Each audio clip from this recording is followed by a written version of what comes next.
नमस्कार। मैं डॉक्टर मानक जैन, सह आचार्य इतिहास विभाग एसपीसी राजकीय महाविद्यालय अजमेर।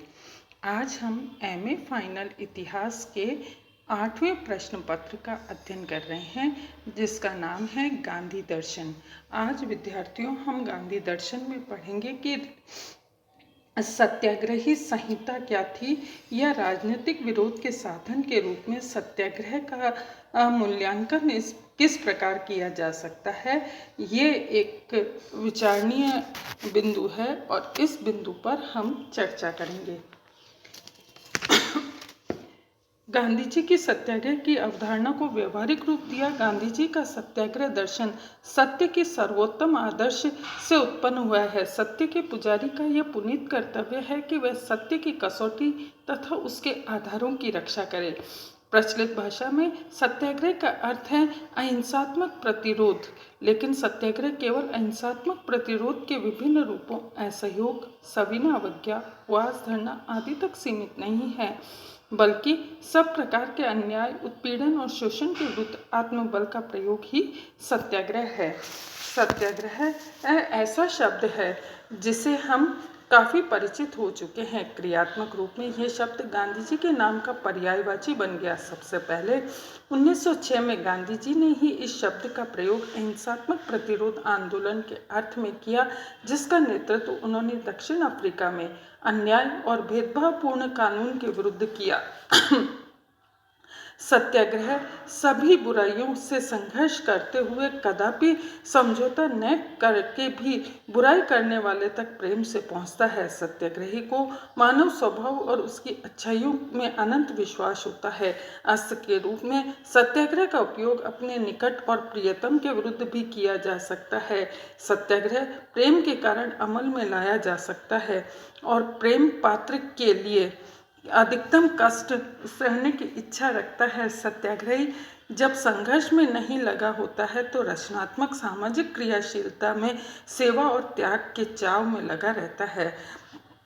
इस प्रकार हम देखते हैं कि गांधी जी ने दैनिक जीवन में सत्याग्रह के पालन करने के कुछ नियम बताए हैं, जैसा ईश्वर की सत्ता में विश्वास, अहिंसा में विश्वास, ब्रह्मचर्य का व्यापक रूप, अस्त्य का व्यवहारिक प्रयोग, आदर्श समाज की स्थापना के प्रयास, मादक पदार्थों, मादक द्रव्यों से दूर रहना, खादी पहनना, आध्यात्मिक एकता में विश्वास रखना और आत्मसम्मान और अनुशासन के साथ जीवन जीना।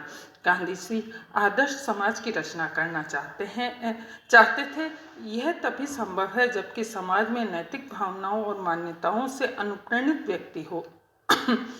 सत्याग्रहियों के प्रशिक्षण के लिए उन्होंने सेवाग्राम की स्थापना की, जहां सत्याग्रहियों को भौतिक तथा मानसिक अनुशासन सिखाया जाता था। सत्याग्रह और निष्क्रिय प्रतिरोध में अंतर। सत्याग्रह और निष्क्रिय प्रतिरोध दोनों आक्रमण का सामना करने, झगड़ों को निपटाने की सामाजिक और राजनीतिक परिवर्तन की पद्धतियां हैं, लेकिन इन दोनों में बुनियादी भेद है कि निष्क्रिय प्रतिरोध जिस रूप में इंग्लैंड वोट का अधिकार मांगने वाले स्त्रियों और उग्र मत रखने वालों को नॉन कॉम्प्रेंट ईसाइयों ने भी फ्रांसीसियों के विरुद्ध कर प्रदेश में जर्मन ने उसका उपयोग किया था। निष्क्रिय प्रतिरोध काम चलाऊ राजनीतिक अस्त्र है, जबकि सत्याग्रह नैतिक अस्त्र है। सत्याग्रह और नैतिक प्रतिरोध में भेद किया जा सकता है। सत्याग्रह अन्याय का विरोध करने का नैतिक अस्त्र है। सत्याग्रह घृणा और प्रेम के आधार पर अंतर करता है। सत्याग्रह शक्तिशाली का अस्त्र है और निष्क्रिय प्रतिरोध निर्बलों का।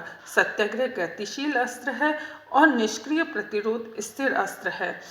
हिंसा के प्रयोग के संबंध में अंतर, प्रयोग करने वालों के चरित्र के आधार पर अंतर। सत्याग्रह सार्वभौमिक है, निष्क्रिय प्रतिरोध नहीं है।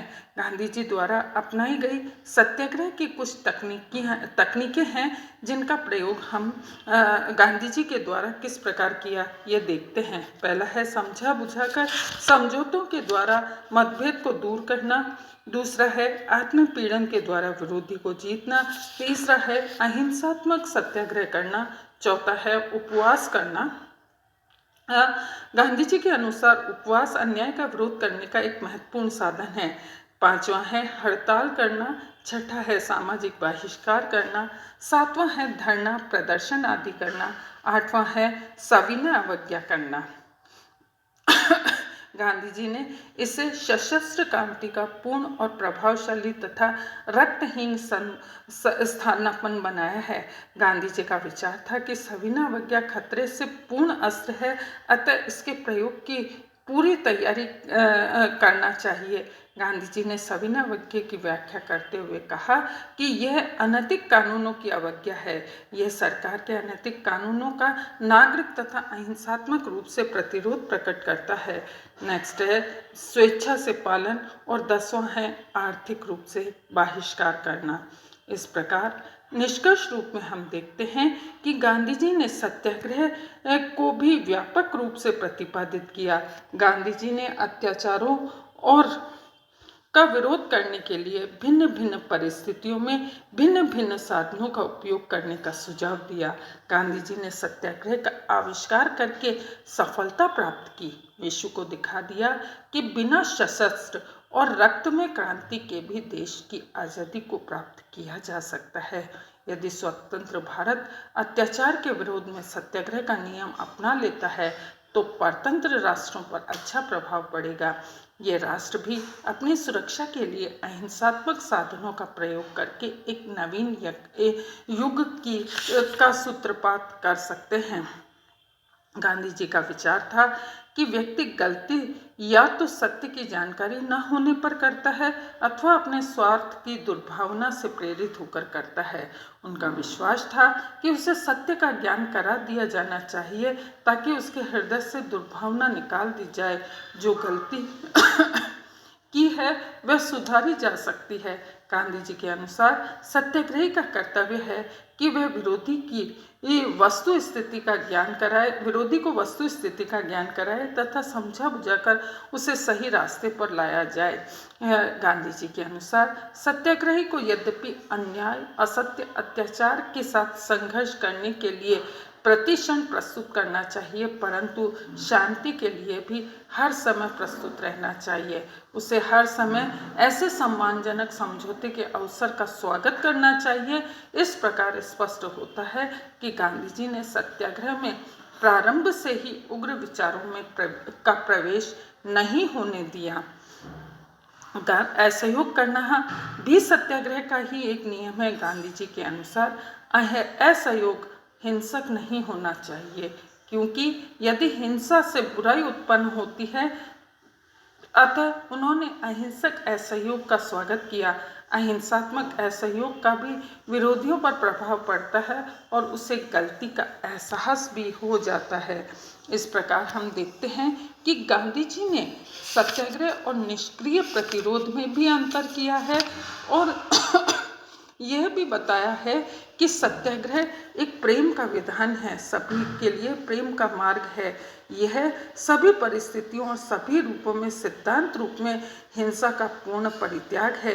यह किसी भी प्रकार की हिंसापूर्ण क्रियाशीलता में कभी नहीं चल सकता है जिससे व्यक्ति और संपत्ति की क्षति शामिल हो। इस प्रकार हम देखते हैं कि आवश्यक होने पर सहानुभूति, धैर्य और कष्ट सहने के द्वारा उसके मन का परिवर्तन किया जाए तथा उस पर विजय प्राप्त की जाए।